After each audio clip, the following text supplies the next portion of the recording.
महायुद्ध से जुड़ी इस वक्त की बड़ी खबर है। यूक्रेन के शहरों पर रूस के तेज होते हमले के बीच यूक्रेन की राजधानी कीव में लगातार युद्ध का सायरन बजाकर स्थानीय लोगों को अलर्ट किया जा रहा है। साथ ही सभी से सुरक्षित जगहों पे और शेल्टर होम की तरफ जाने की अपील की गई है। आपको बता दें कि रूस ने एक बार फिर यूक्रेन की राजधानी कीव की तरफ अपने हथियारों का रुख कर दिया है।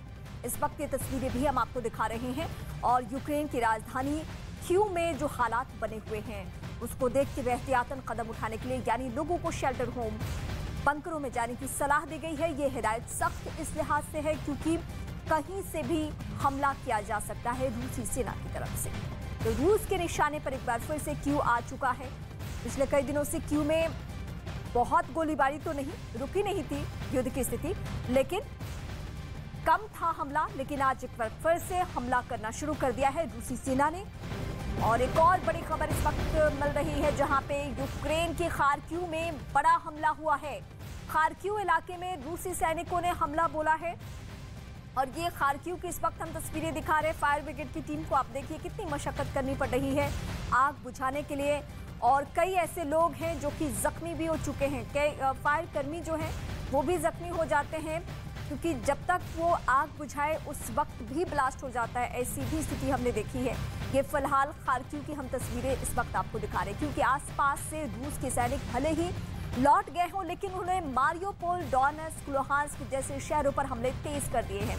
मारियोपोल तो सबसे ज्यादा वहां पे बुरा हाल है। वहीं खार्किव की बात करें तो ताबड़तोड़ हमले हो रहे हैं। वहां के एक अधिकारी ने रूसी सेना के हमले में 5 लोगों की मौत का दावा किया है।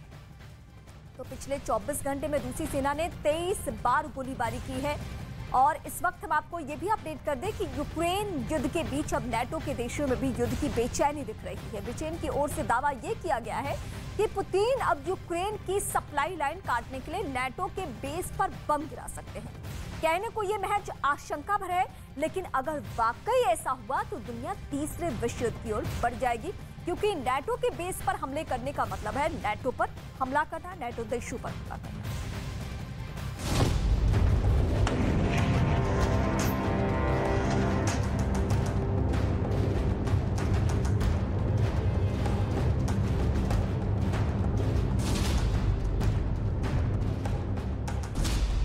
पुतिन का फाइनल प्रहार, नेटो पर पुतिन करेंगे सीधा वार।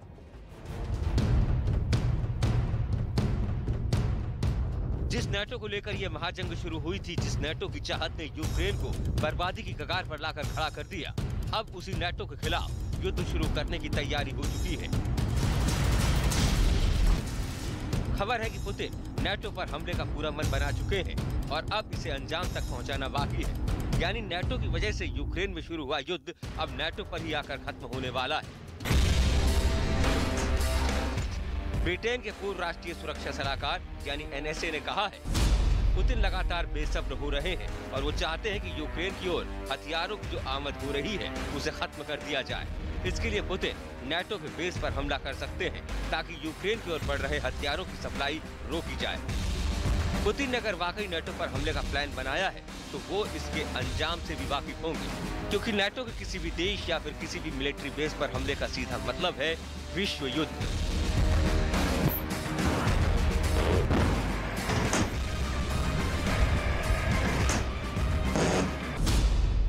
यूक्रेन को नेटो से जो हथियार मिल रहे हैं उसकी सप्लाई पोलैंड के बॉर्डर से हो रही है। नेटो से आने वाले हथियारों का बेस पोलैंड में ही बनाया गया है।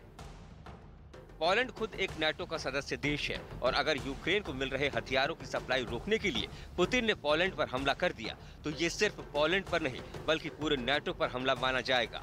और ऐसी स्थिति में अमेरिका, ब्रिटेन, फ्रांस और जर्मनी जैसे ताकतवर नेटो देश एक साथ मिलकर रूस पर हमला कर देंगे। तो क्या इस खतरे के बावजूद पुतिन पोलैंड पर अटैक का रिस्क उठाएंगे? ये सबसे बुरी स्थिति होगी अगर पुतिन ने नेटो के बेस पर हमला किया जहां पर यूक्रेन के लिए हथियारों का बेड़ा तैयार हो रहा है। अगर ये हमला हुआ तो नेटो के देश युद्ध में उतरने के लिए धर्म संकट में पड़ जाएंगे। सवाल फिर वही कि क्या पुतिन यूक्रेन की जंग जीतने के लिए एक और जंग छेड़ने का जोखिम उठाएंगे? पुतिन को लगता है कि अगर नेटो ने यूक्रेन का साथ ना दिया होता तो ये युद्ध हफ्ते भर के भीतर निपट जाता। पुतिन काला सागर में अपने युद्ध पोत मोस्कवा की तबाही से भी बेहद नाराज बताए जा रहे हैं। पुतिन को लगता है कि नाटो से जो हथियार यूक्रेन को मिल रहे हैं, उसी के दम पर वो इतने दिनों से रूस के आगे टिक कर खड़ा है। यानी नाटो से मिले हथियारों से जेलेंस्की की सेना को हर रोज जंग में ऑक्सीजन मिल रही है, जिसके दम पर जेलेंस्की की सेना रूस पर पलटवार भी कर रही है और उसे तगड़ा नुकसान भी पहुंचा रही है। और शायद यही वजह है कि पुतिन अब नाटो के बेस पर हमले का मन बना चुके हैं। पुतिन को अच्छी तरह पता है कि अगर वो यूक्रेन की जंग को समेट नहीं पा रहे हैं तो उसके पीछे की सबसे बड़ी वजह नाटो ही है। चाहे नाटो से मिलने वाले हथियार हो या फिर युद्ध की रणनीति, यूक्रेन को नाटो से हर मदद मिल रही है। यही नहीं, नाटो के देश में युद्ध की आशंका को लेकर पहले से ही तैयारी कर रहे हैं, क्योंकि उन्हें पता है कि एक न एक दिन वो जरूर पुतिन के निशाने पर आए।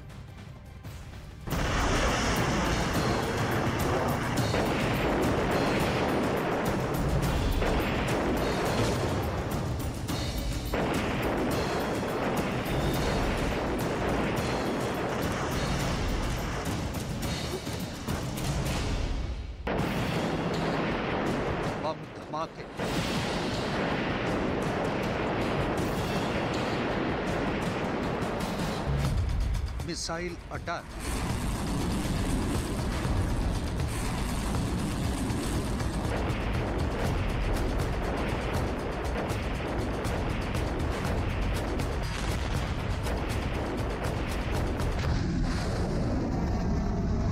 टैंक वॉर,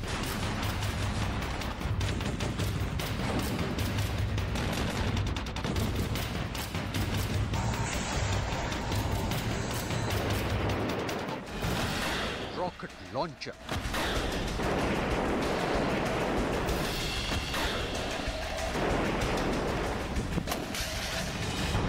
जलती हुई इमारतें,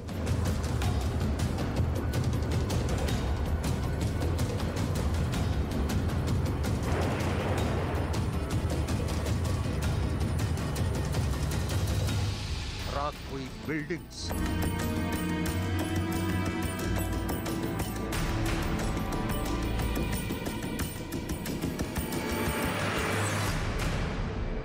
खंडर हुए शहर,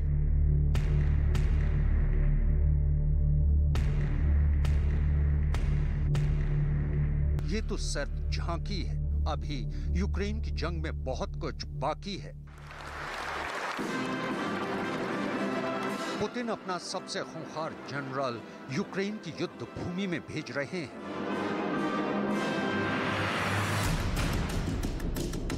ऐसा खूंखार जनरल जो सीरिया में अपनी क्रूरता और बेरहमी के लिए पूरी दुनिया में प्रसिद्ध है।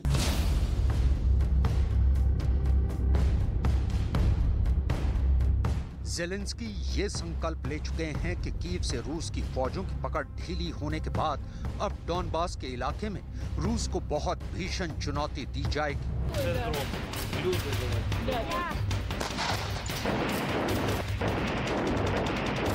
पुतिन के लिए ये आन बान शान की लड़ाई। कीव के किले को पुतिन हिला नहीं पाए, लेकिन डॉनबास के इलाके पर रूस का कब्जा बरकरार है।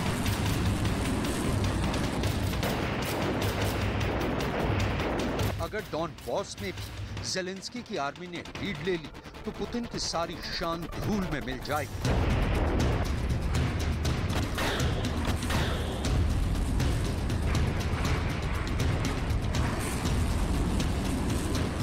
दूसरी तरफ नेटो, यूरोप के देशों और अमेरिका की मीटिंग्स लगातार जारी है। नेटो यूक्रेन और रूस के बीच चल रहे युद्ध की परिस्थितियों की लगातार समीक्षा कर रहा है। नेटो ने पूरी प्लानिंग कर ली है कि वो युद्ध में कब रूस से मोर्चा लेने उतरेगा।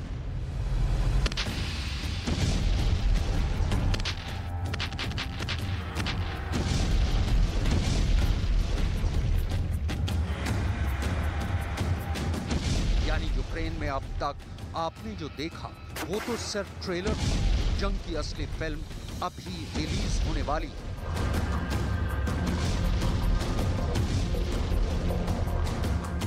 अभी तक आपने जो कुछ भी यूक्रेन में देखा वो जंग का पहला चरण था।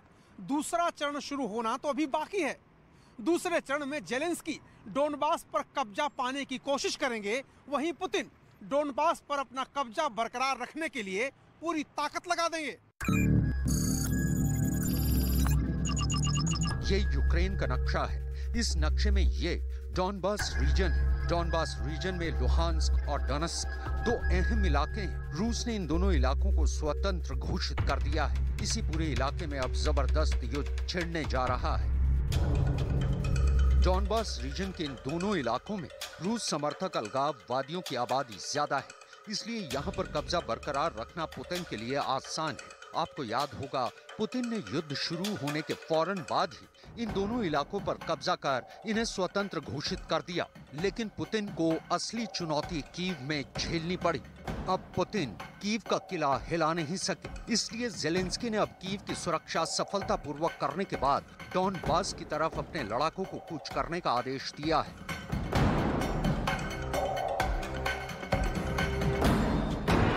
दूसरी तरफ अमेरिका और नेटो देशों ने भी रूस के खिलाफ जबरदस्त मोर्चा और मंसूबा तैयार करने की प्लानिंग कर ली है। दरअसल अमेरिका और नेटो देशों का जोश अब हाई है, क्योंकि अनुमान के विपरीत कीव से रूस की फौजों की पकड़ काफी ढीली पड़ गई है। और इसीलिए अब नेटो देशों को भी लग रहा है कि रूस के खिलाफ जंग का ऐलान करने का वक्त नजदीक आ रहा है, ताकि इस पूरे इलाके से रूस की दादागिरी को हमेशा के लिए खत्म किया जा सके।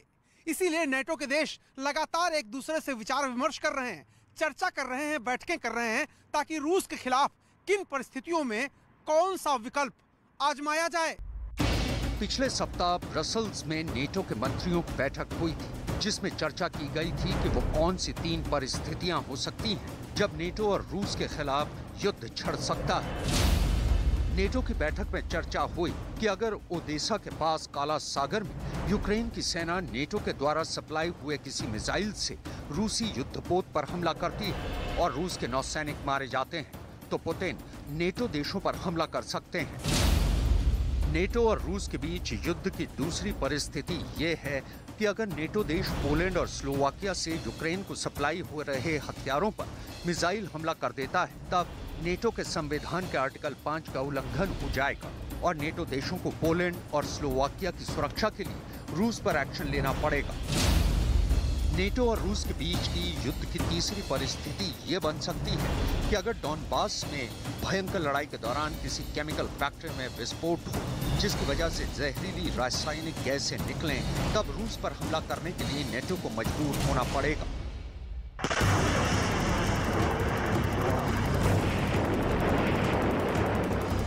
नेटो देशों ने भी इस बात को पहले ही भांप लिया है कि अब लड़ाई डोनबास में होने जा रही है, इसलिए उन्होंने ये फैसला किया है कि वो फौरन यूक्रेन को घातक हथियार जेवलिन मिसाइल की सप्लाई करेंगे।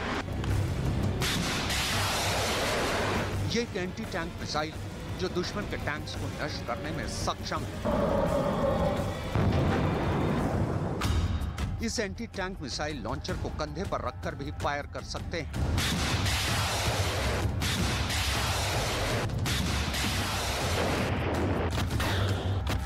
यह अमेरिका की सेना का बहुत आजमाया हुआ हथियार है, जिसने यूक्रेन में भी रूस को भारी नुकसान पहुंचाया।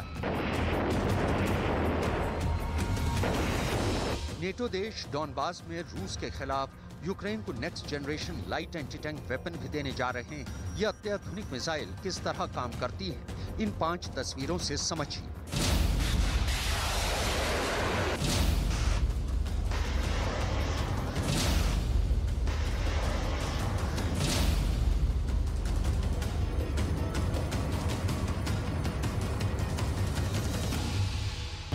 इसके साथ ही नेटो यूक्रेन को star streak anti aircraft missile की सप्लाई करने जा रहा है।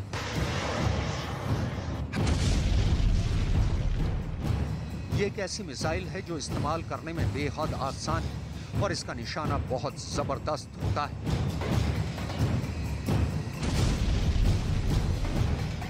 अब डोनबास में रूस के फाइटर जेट को इन मिसाइलों से ही जूझना होगा।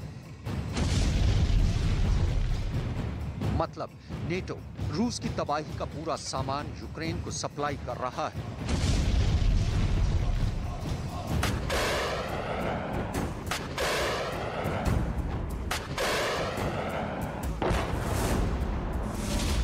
अब तक नेटो के 30 देशों ने यूक्रेन को सैन्य मदद दी है।